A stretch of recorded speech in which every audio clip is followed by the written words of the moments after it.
Alors, nous sommes dans la quatrième partie où nous allons attaquer la suite des bonnes choses. Déjà, user ID, il y a de l'espace. Il y a user, espace, ID. Voilà, il y a de l'espace. Voilà. Donc, là, nous allons attaquer directement notre programmation. Nous allons aller dans le formulaire 3 qui nous permet d'ajouter. Nous allons cliquer sur le bouton Ajouter. Mais avant, nous allons revenir ici. Avant de démarrer notre formulaire, nous allons importer la librairie MySQL en faisant import tout à l'heure, tout ce qu'on a fait. Import MySQL. Point. Quand on a importé, déjà, je rappelle, avec EasyPHP, vous pouvez toujours avoir accès à la base de données. Parce que certains m'ont écrit que le WAMP dérange, mais vous pouvez fonctionner aussi avec EasyPHP. Vous n'êtes pas obligé d'utiliser WAMP. Donc, MySQL.MySQL client. Voilà, là, ça c'est très important. Après ça, quand vous avez bien fait ça, nous allons cliquer sur le bouton Ajouter pour commencer à déclarer. Donc, les bonnes choses vont débuter pour faire le bouton Ajouter.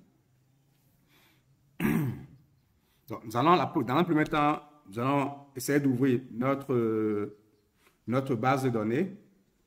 Et l'ouverture de la base de données se fait généralement par le nom que vous avez attribué à la chaîne de connexion .apple. Dans notre cas, nous allons attribuer à la chaîne de connexion comme nom CN. Donc, nous allons démarrer en faisant cn.apple. Voilà. Cette instruction permet d'ouvrir la base de données puisque nous avons déjà créé CN comme une chaîne de connexion. Ça ouvre la base de données et ça permet de démarrer.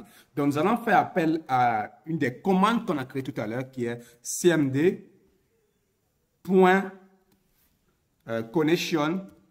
Pour dire la commande qu'on va utiliser, la connexion va se faire avec cn égale, attention, égale cn. Voilà. Là, on vient d'affecter la chaîne de connexion qui est ouverte à notre commande d'exécution. Alors là, nous allons maintenant décider de créer une variable d'exécution de la base de données, de lecture de la base de données, qui sera dr. Donc, on va appeler dim dr as MySQL data reader. Voilà, data reader. Alors, là, maintenant, nous allons démarrer directement avec notre commande qui est cmd. Nous allons faire cmd. Commande test, donc ce qu'il est censé faire, commande test qui est généralement égal, voilà, à quoi? Là, nous allons faire appel à notre requête SQL, insert into. Donc, si vous ne maîtrisez pas SQL, vous pouvez bien faire insert into. Insert into. Bon, normalement, je pense qu'il est possible aussi d'utiliser insert sans forcément utiliser insert into. Bon, on va utiliser insert into utilisateur. Je pense que, est-ce que VBNet utilise into? Bon, il y a des IDE qui reconnaissent into, il y a d'autres qui ne reconnaissent pas, qui préfèrent uniquement insert. Je pense que je vais utiliser insert. On va laisser into. Insert, utilisateur, entre parenthèses. Si ça ne marche pas, on va mettre into. Entre parenthèses, les différents champs de notre base de données. Pour gagner un temps, voilà ce que je vous propose de faire. Vous venez ici dans la base de données. Voilà. Vous ouvrez la base de données.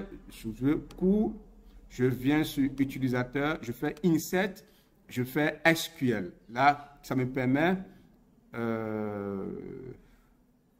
SQL, ça se select. Je viens ici, insert, voilà, insert. Là, j'utilise directement, c'est ça, c'est insert into. Vous avez le into. Bon, on va utiliser peut-être into. On peut copier exactement ça. Voilà, jusqu'ici. copie exactement jusqu'ici. Pour gagner un temps,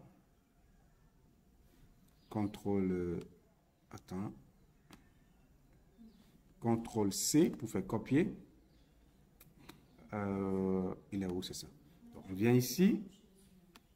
Voilà, on fait CTRL V. Il y a les codes qu'on a oubliés. Voilà. Alors, là, on va effacer ID. N'oubliez pas que ID est incrémental. On peut venir insérer à l'intérieur. Valeur. Regardez quelque chose. Hein. Je fais entre parenthèses. Voilà. Le num, vous n'oubliez pas que dans notre interface de forme 3, il n'y a rien qu'il y a pour le num. On va revenir plus tard. Le num, je vais mettre 1. Je mets 1. Je mets virgule. Voilà. Et puis, je vais mettre non complet. Non complet correspond à quoi? C'est test boss 1. Je vais me ouvrir une fois. Test boss 1. Combo boss 1. Login, c'est test boss 2. Mot de passe, c'est test boss 3. OK. Alors, on va faire... là, il faut que je fasse appel. Attends. Je fais ça. C'est ça qui l'utilise. Non, c'est pas ça. Il me faut les codes individuels. Bon, avec le clavier que j'ai, je vais faire appel clavier visuel. Code individuel, single code. Oh, je ne le vois pas ici. Oh là là. Vous savez, j'ai un clavier. C'est lui-ci, il est ici. Donc, c'est Alt G. Non, c'est pas G. Quand je fais CLT, non, c'est pas ça. Quand je fais Alt G, non, c'est pas. Quand je fais Alt, c'est pas. Majeur, voilà, majeur, voilà. Donc, côte. Ensuite, j'ai double côte. Voilà. Et puis, j'ai et commercial. Voilà. Je mets test boss 1 point test. Point test. Je reviens sur le et commercial. Je remets double côte.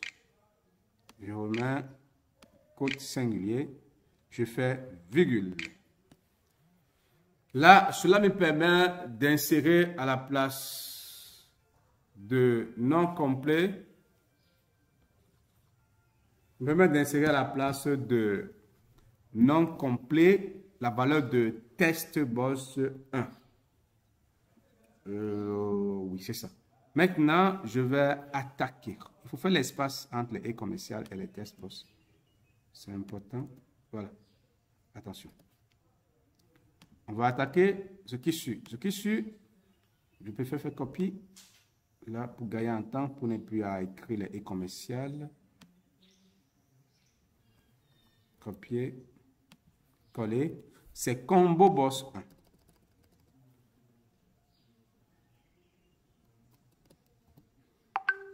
Combo boss 1.test, virgule. Et ce qui suit, c'est test boss 2. Test boss 2. Et ensuite, virgule, test boss 3. Alors, en principe, si tout va bien, ça doit pouvoir, on va pouvoir enregistrer dans notre base de données, mais il faut, ça c'est quelle parenthèse?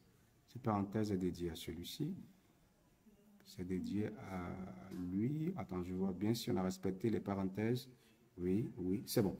Alors, on va exécuter dr5, dr qui est égal à, le clavier, qui est égal à cmd.execute reader. C'est égal à cmd.execute